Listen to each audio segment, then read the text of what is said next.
It's Thursday. It's been a month. It's been over a month. I think it's been approximately 5 weeks since we've had a show. Things were happening.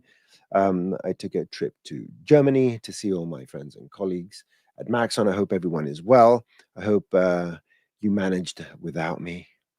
You know, it's nice to feel needed. So let's do the quick sound checks. I assume you can all hear me. And hello, Thompson X and Dean Mellis. Who else? Robert Brescia. Hello. Good, good, good. Fred Kennedy, the fourth. Excellent. So, I'm not going to do the housekeeping now. I'm going to do it at the end. Just going to mention a couple of things so let me, I haven't done this for a while.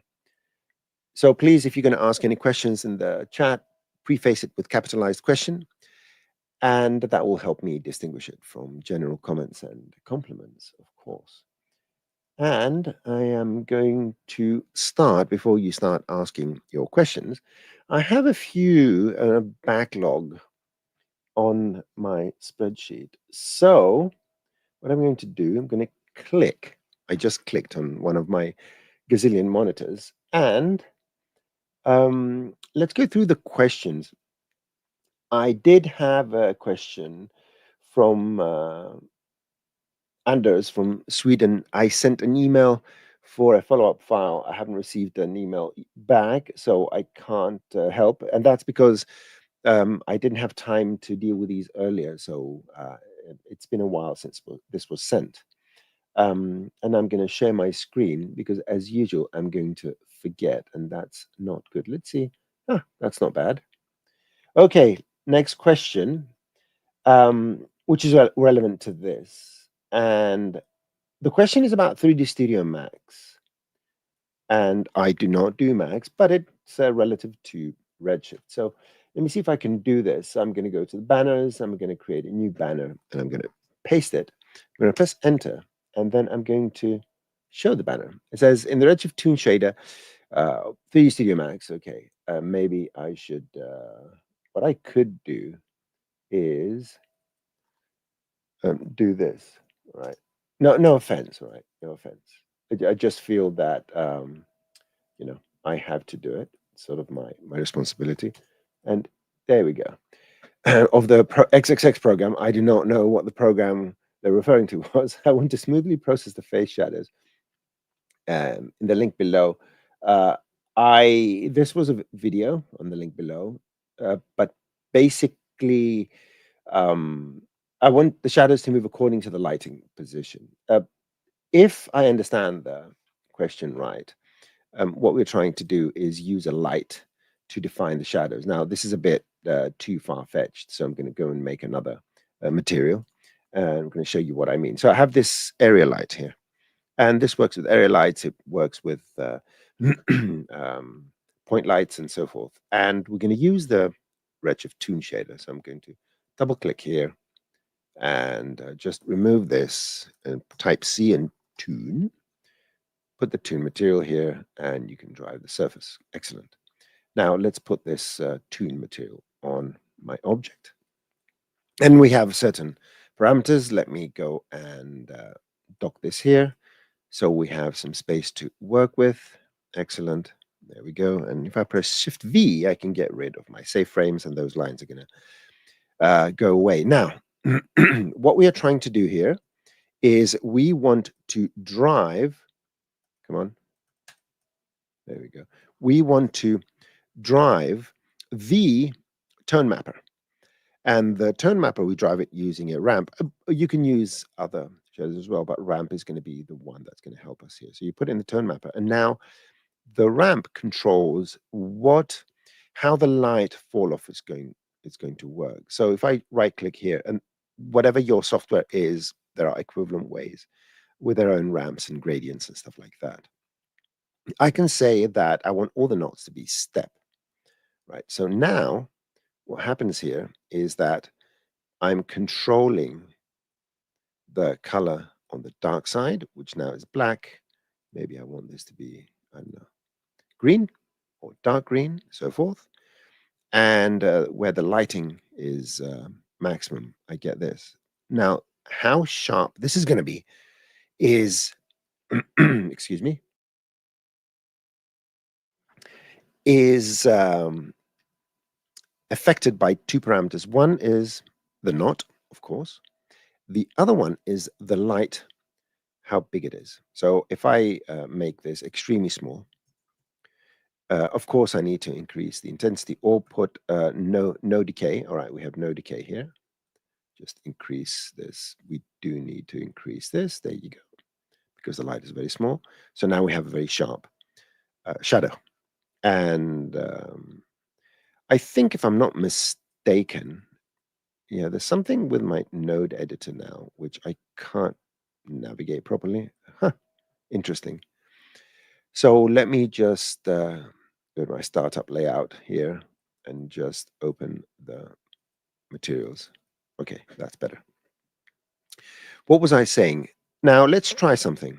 I'm not sure, but I'm going to try something. Let's put all the inputs. Where's my ramp here? Not 2, that's what I'm looking for. So not 1 is the green one. Let's go and put something else in not 1. Let's go and put a tile. I don't know if this is going to work, but I don't care. Oh, this needs a constant value. Rats. Too bad. Color, not position, interpolation. Yep. I'm going to try it one more time by putting this in the knot itself. Nope, it doesn't work. Too bad. I wanted to drive this, but you can do this using other methods and the Toon shader. I think there's something here with the Toon. It's not Toon, it's the tone map pattern. So you can use this in the tone map pattern and so forth. So all sorts of things you can do. Anyway, I digress, but overall, I think we have some interesting tutorials on University, and if you watch the live shows about Toon rendering and so forth. So yeah, this is the shadow. Okay, let's take a look at the comments. Let's take a look over here. So here's one question. Let me go so I can. I've got too many monitors. Everyone knows that. Let's show this. Atakan, how are you? Question. Let's say you have a shirt floating in the air with some turbulence. How would you attach the buttons on the fabric? Is espresso the only way? I think you can do that with the constraint as well. Even with MoGraph, I mean, there are various ways. It's good to have a fixed point. So let's go and check that out. Let's go and check that out. So let's take a plane. Let's get rid of gravity because it's just going to fall. I'm just going to make it wave around. Let's see how many we have here, and let's make this 100 and 100. Good, and let's go and add some sort of turbulence and make this a cloth. Good, there we go. So, oh, come on. Click. Good. Let's increase this to 600 and let's give this a bit more strength. There we go. So here we have this. So let's see. First of all, oh, we can use connectors as well, I think. Let's try that. So let's get a button. Let's make this 5 and 1. Actually, I'm going to make it bigger so we can see it. 15 and 5. And let's press Shift S for snapping. And let's just put it here. I just want to bring it in this position. So let's make a few of these. Put it here and put it here and put it here. Okay. Shift S to stop the snapping. Okay. These, let me see. I'm going to make them rigid bodies. I'm going to tell the plane, I hope this works.